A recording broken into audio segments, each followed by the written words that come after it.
When one Miss Wang finally found the Japanese Spitz she'd been looking for, she was overjoyed. So much that she did not stop to wonder why the pet shop was selling him for just $100. One such puppy would usually cost 10 to 20 times that.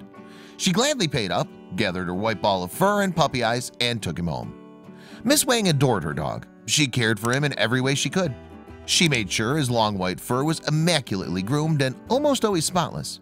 And she fed the puppy a rich diet of chicken breasts, dog food, and even fruits. It was all cuddles, cute puppy head tilts, and games until he turned 3 months old. The concerned woman noticed that her puppy would not bark. Never had. She also saw other weird features. The dog's fur became a lot thicker.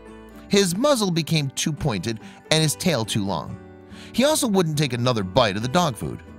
When she took the dog for a walk in the park, other dogs looked scared and wouldn't come close to him.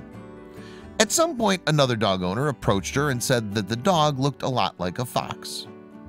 Now Miss Wang was worried, and she decided to take her puppy to animal specialists in the Tian Zoo, hoping that they would explain what was going on with her beloved puppy.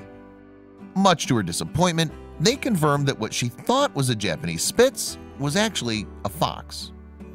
Wang was shocked. Anyone would if they learned that they'd been rearing a fox for a whole 3 months.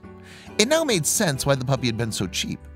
She decided to give him up to the zoo where he could get the appropriate nurture and care that she could not provide. It was a sad moment when she left him, but the zoo staff told her that she could visit whenever she wanted. On closer observation, it was concluded that the puppy was indeed an Arctic fox. Arctic foxes are also known as the white, polar, and snow foxes. They have very thick white fur that not only keeps them warm but also acts as camouflage in the extreme parts of the northern hemisphere. They're well adapted to the lethal cold with rounded bodies that help to minimize heat loss. The Arctic fox is mostly carnivorous, feeding mainly on fish, seal puppies, seabirds, lemmings, and voles. Once in a while it also eats berries, seaweed, decaying animal flesh, and small insects. They're quite the dedicated parents and stick together with their partners for life as they raise their young ones, sometimes with the help of other close family members. The Japanese Spitz, on the other hand, is a very fluffy version of the Spitz with a pointed muzzle and long white fur. It's understandable why Miss Wang mistook the Arctic fox for a dog.